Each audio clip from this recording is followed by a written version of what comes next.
দেখো আজকে আমরা ক্লাস 7 এর জিওগ্রাফি চ্যাপ্টার 1 আর্টস রেভলিউশন এই চ্যাপ্টারটা পড়বো। ঠিক আছে, আমরা বেঙ্গলি মিডিয়াম তো গভর্নমেন্ট স্কুলে আমরা বাংলা বই পড়ি। ঠিক আছে, এটা হচ্ছে ইংলিশ মিডিয়াম গভর্নমেন্ট স্কুলেরই যে বইগুলো রয়েছে তারই ইংলিশ ভার্সান, তার যে ফার্স্ট চ্যাপ্টার আমরা পড়বো আর্টস রেভলিউশন। ঠিক আছে, প্রথমে যে শর্ট কোশ্চেন করাচ্ছি, দেখো the equator divides the earth into two equal halves. Equator কোনটা?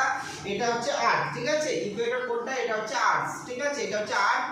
আর্থের এই মিডিল মাঝ বরাবর মিডিলে এটা হচ্ছে ইকুয়েটর, যে ইমাজিনারি লাইনটা ওয়েস্ট টু ইস্টে ইমাজিন করা হয়েছে সেটাকে বলা হয় ইকুয়েটর। ইকুয়েটর আর্থের টু ইকুয়াল সাবসে ডিভাইড করেছে, নর্থ আর সাউথ। ঠিক আছে, বোঝা গেল ব্যাপারটা। The rotational time of the earth rotational time মানে আর্থ তো রোটেট করছে, নিজের এই অ্যাক্সিসের চারিদিকে রোটেট করে, এটাকে বলা হয় রোটেশন। আর যখন নিজের অ্যাক্সিসের চারিদিকে রোটেট করছে এটাকে বলা হয় রোটেশন। যখন আর্থ সানের চারিদিকে রোটেট করছে, মানে এটাকে অ্যাকচুয়ালি রোটেট নয়, এটাকে বলা হয় রিভলভ। সানের চারিদিকে যখন ঘুরছে তখন সেটাকে বলা হয় রিভলভ। আর যখন সানের চারিদিকে রিভলভ করছে তখন সেটা হচ্ছে রেভলিউশন। ঠিক আছে, এটা হচ্ছে আর কখনো এই জায়গায় আছে, কখনো ঘুরতে ঘুরতে এই জায়গায় আসছে, কখনো এই জায়গায় আসছে, কখনো এই জায়গায় আসছে। ঠিক আছে,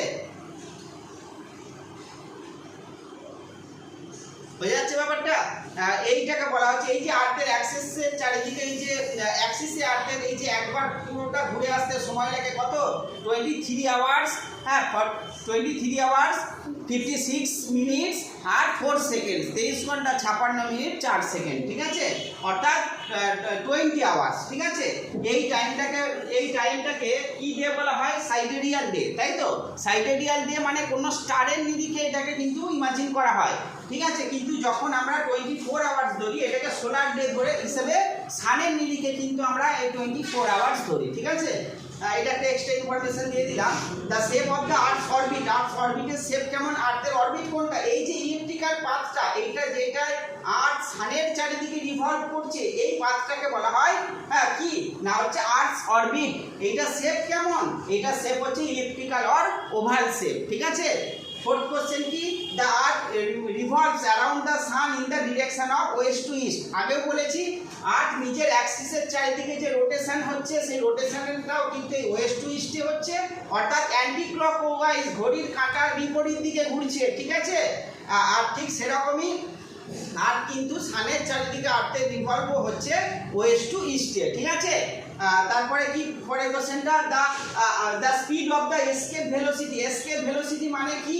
কোনো একটা বস্তুকে যখন আমরা উপরের দিকে ছুড়ে দিই, ঠিক আছে, সেইটা পৃথিবীতে ফিরে আসে, অর্থাৎ আর্থে সেটা ড্রপ হয়ে যায় due to the earth's gravity. ঠিক আছে, আর্থের গ্র্যাভিটির কারণে when we throw items upwards then it comes down on the earth বা ইন দ্য আর্থ। ঠিক আছে, so for this is happen for the earth's gravity. ঠিক আছে, আর্থের গ্র্যাভিটির কারণে হয়।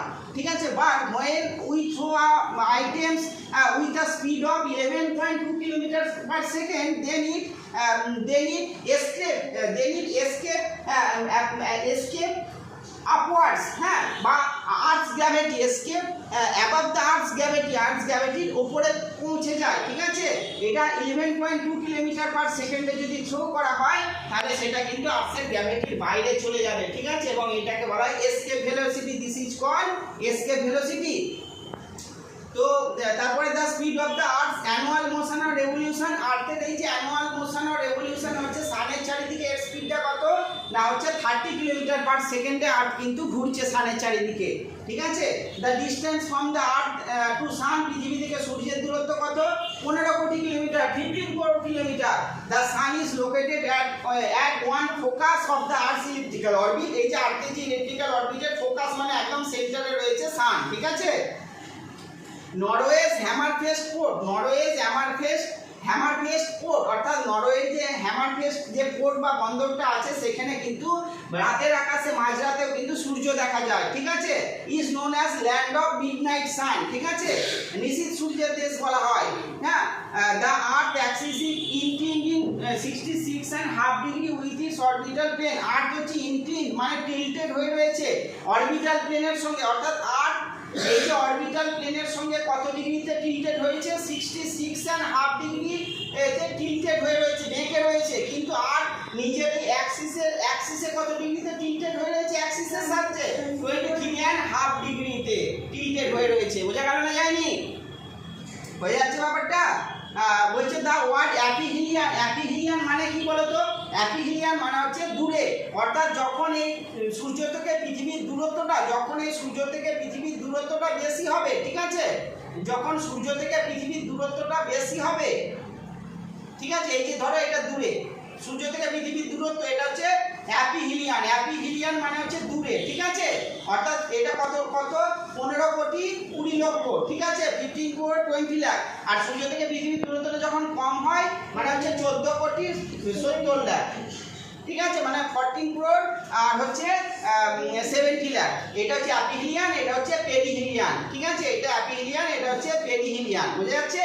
যখন সূর্য থেকে পৃথিবীর দূরত্বটা কি হয়, বেশি হয়, তখন অ্যাপিহিলিয়ান, যখন কম হয় পেরিহিলিয়ান। এই দুটো ডেট কত? অ্যাপিহিলিয়ানের ডেট হচ্ছে 4 জুলাই আর পেরিহিলিয়ানের ডেট হচ্ছে 3 জানুয়ারি। বোঝা গেল না যায়নি? বোঝা যাচ্ছে? হয়ে গেল এই দুটো কোশ্চেন। আর এই অ্যাপিহিলিয়ান পেরিহিলিয়ান এই ওয়ার্ড দুটো এসেছে গ্রিক ওয়ার্ড থেকে। Are the exact time of lunar month, lunar month মানে কি? পৃথিবী চাঁদ, অর্থাৎ লুনার মান্থ হচ্ছে মুন, একবার আর্থের চারিদিকে ঘুরে আসতে সময় নেয় কত?